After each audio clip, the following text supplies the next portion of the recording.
Hey everyone! Today we're going to tackle a huge and kind of intimidating economic concept, financial bubbles. But we're going to do it by boiling it all down to a super simple story. It's a story about monkeys, leaves, and a whole lot of bananas. All right, let's just jump right in. So, what can a banana teach you about a market crash? I know, it sounds like a silly question, right? But stick with me here. Because by the end of this, you're going to see how the journey of one simple banana, from just a tasty snack to a super valuable asset, and then all the way back again, it perfectly explains the psychology behind some of the biggest financial meltdowns in history. All right, let's set the scene. Imagine a jungle. The economy here is really straightforward. A monkey wants a banana, it costs one leaf. The monkey buys the banana, eats the banana, life is good, right? The banana has a clear, simple value. It's food. That's it. But then, one day, one monkey has this little idea, a thought that changes absolutely everything. Hey, he thinks, if a banana might be worth more leaves tomorrow, I should probably buy more of them today. See that? The banana is no longer just food. Suddenly, it's a potential way to get more leaves. And that tiny shift from eating to investing, that's the seed from which a massive bubble can grow. And well, that one little idea starts to spread like wildfire. Other monkeys see this and they're like, wait a second, I want more leaves too. And this is where things really start to pick up speed, kicking off what you could call a full-blown banana mania. So let's just remember our starting point, our baseline. Right now, the price is one leaf for one banana. Everything's perfectly balanced. This price reflects what the banana is actually for. It's food. The economy is simple. It's stable. Remember this number, one leaf. But it doesn't take long for that speculative idea to catch on. As more and more monkeys start buying bananas, not to eat, but to sell later, the demand just explodes. And just like that, the price shoots up. The banana that was worth one leaf, it's now worth 10. You can almost feel the price getting disconnected from the banana's real purpose. And then, boom, 50 leaves. The price just completely explodes. Now, get this. At this point, almost nobody is buying bananas to eat them. They're only buying them because they're absolutely convinced that someone else will buy it from them for even more leaves tomorrow. So you gotta ask, why does this happen? Well, there are two really powerful psychological forces at play here. The first one is FOMO, the fear of missing out. Monkeys are looking at their neighbors getting rich off bananas and they're thinking, I can't get left behind, I gotta get in on this. The second is herd behavior. I mean, when it looks like every single monkey is buying bananas, it just feels like the right thing to do, right? Even if it doesn't really make sense. Monkey see, monkey do. And this creates the engine of the bubble, a positive feedback loop. It's a cycle that just feeds itself. More monkeys buy bananas, so the price goes up. And because the price goes up, that attracts even more monkeys to buy bananas. It's a cycle that when you're in it, feels like it can go on forever. So the bubble is already growing pretty fast. But what if you could pour gasoline on the fire? Well, that's exactly what leverage does. It's the amplifier that takes a regular bubble and supercharges it into something way bigger and way more dangerous. So what is leverage?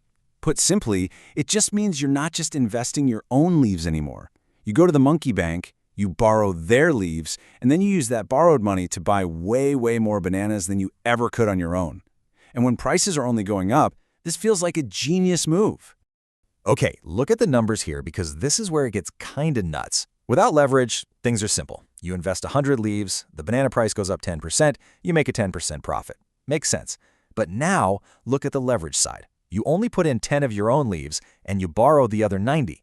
That same 10% price increase gives you a 100% return on your investment. You've doubled your money.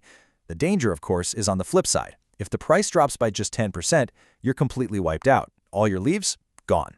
Leverage is a double-edged sword for sure. It magnifies your wins, but it also magnifies your losses. This quote really just says it all, doesn't it? The hype around bananas creates the bubble, sure, but it's the easy borrowing, the leverage, that inflates it to these monstrous proportions. So, fueled by all this mania and tons of borrowed leaves, the price hits its absolute peak, 100 leaves, for a single banana.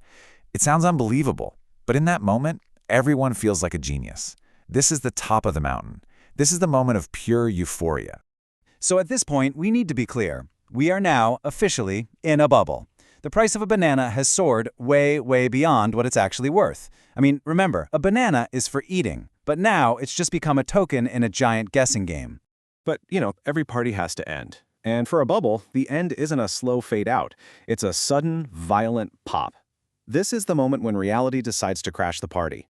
And it all starts with a simple thought. A few monkeys get hungry and they suddenly realize, wait a minute, these are just bananas. They grow on trees for free. Why on earth did I pay 100 leaves for this? And that one little moment of clarity, that's all it takes to start the panic. The first sellers appear.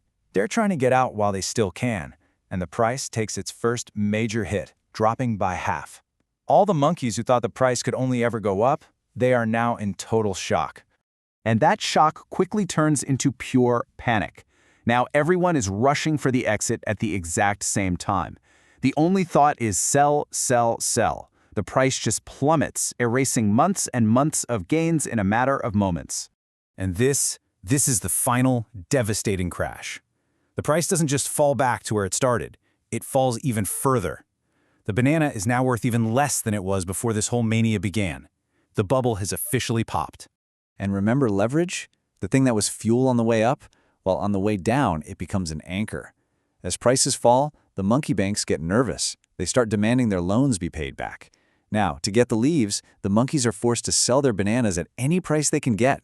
This forced selling pushes prices down even further, which triggers even more forced selling. It is a vicious, self-reinforcing death spiral. So after all that chaos, what do we actually learn? This simple story, it gives us a really powerful way to spot potential bubbles out there in the real world. So let's talk about the red flags. Okay, so here are the key red flags you really want to watch for. First, be careful when it seems like average, everyday people with no real expertise are suddenly getting rich, like really easily.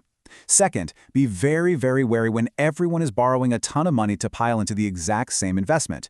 And third, if the only reason anyone can give for why prices are rising is, well, that prices are rising, and you hear everyone saying it can only go up, that is a massive warning sign that the mania has taken over. And that, of course, brings us to our final question. This pattern of boom and bust, it's repeated itself all throughout history, from tulip bulbs centuries ago to dot-com stocks more recently. So if you look at the world today and you apply these lessons from the jungle, what do you think is the next banana?